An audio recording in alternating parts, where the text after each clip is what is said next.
Your cat is staring at you right now, not because they're hungry. They're reading your chemistry. And science just confirmed they understand it better than you do, the hardware.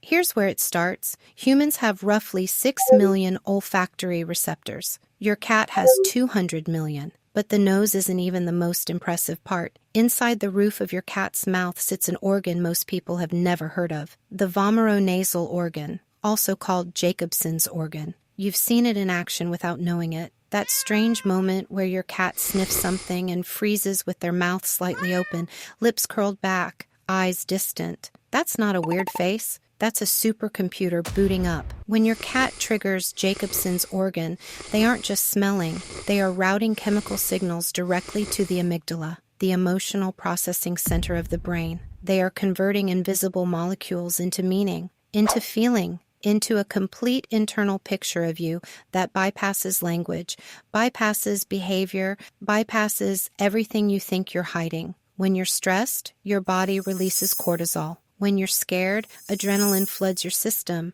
When you're exhausted or fighting something off, your hormonal profile shifts in dozens of measurable ways. To you, these are internal events, private, invisible. To your cat, you are broadcasting them like a radio signal on full volume. They don't need to ask how you're feeling. They already know, and they knew before you walked through the door. The diagnostics see it. Now here's where it gets genuinely strange. When your body is fighting an infection or living with something more serious like diabetes, cancer, or organ dysfunction, your metabolism changes. Those changes produce compounds called volatile organic compounds, or VOCs. They leak out through your breath and your skin continuously, even when you feel completely fine. Recent research suggests cats can detect VOCs at concentrations as low as parts per trillion. Think about what that means. Your body is an orchestra. When you're healthy, every instrument plays in tune. But the moment one section falls out, a hormone spikes, a cell mutates, a metabolic process shifts, there is a chemical signal, faint, invisible to you, but to your cat, that off-key note is deafening. Their sudden clinginess when you're sick isn't affection. It's a biological alarm going off. Luna.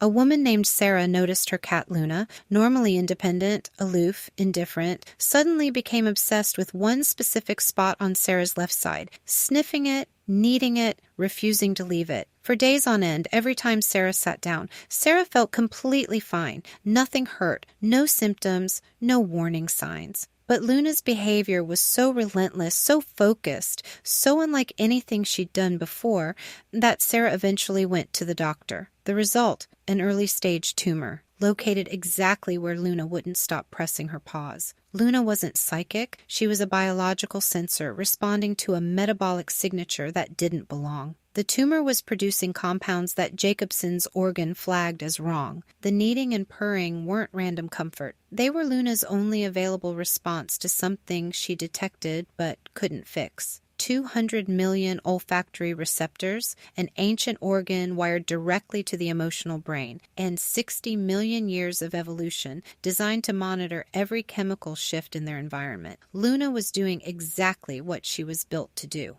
Why they stay. Here's the part that surprises most people. If cats detect illness, why don't they leave? Why move closer? Because to your cat, you are not a pet owner. You are a colony member. Cats are not the solitary creatures we've always labeled them. In domestic settings, they form deeply bonded social units. And when a member of that unit is biologically compromised, the group's safety is affected. So they stay. They monitor, they purr at frequencies between 25 and 150 hertz that have been shown in clinical studies to promote tissue healing and lower blood pressure. They press against you. They watch. It isn't sentiment. It's millions of years of survival logic wrapped in something that looks, from the outside, exactly like love. And maybe that's what love actually is. Paying close enough attention to notice when something is wrong before the other person does. Conclusion. The next time your cat stares at you, really stare, with that slow, unblinking focus that makes you slightly uncomfortable. They are reading something you can't see. Your stress levels, your hormonal shifts, the quiet, invisible chemistry of whatever your body is currently working, whether you know it yet or not. We've spent centuries thinking we were the ones caring for them. Turns out, they've been watching over us the whole time. Has your cat ever detected something before you did? Tell me in the comments down below. Subscribe for more.